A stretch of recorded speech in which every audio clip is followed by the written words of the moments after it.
एक बार श्री कृष्ण धरती पर एक छोटे से गांव की ओर जा रहे थे। गांव में कई दिनों से बारिश नहीं हुई थी। खेत सूख गए थे, तालाब खाली हो चुका था और लोगों के चेहरे पर चिंता की लकीरें साफ दिखाई दे रही थीं। गांव के बाहर एक बूढ़ा किसान अपने सूखे खेत में बैठा रो रहा था। उसने कहा, हे भगवान, मेरी फसल सूख गई, अब मेरे परिवार का क्या होगा। तभी श्री कृष्ण उसके पास पहुंचे। उन्होंने पूछा, बाबा, तुमने आखिरी बार इस खेत में प्रेम से कब काम किया था। किसान ने हैरानी से देखा। प्रेम?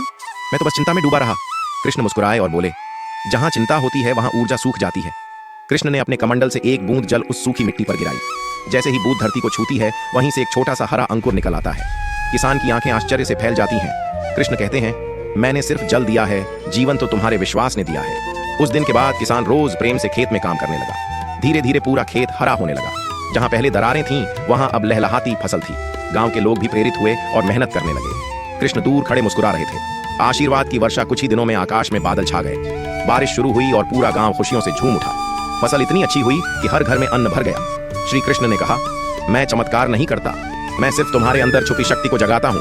और यह कहकर वे बांसुरी बजाते हुए आगे बढ़ गए।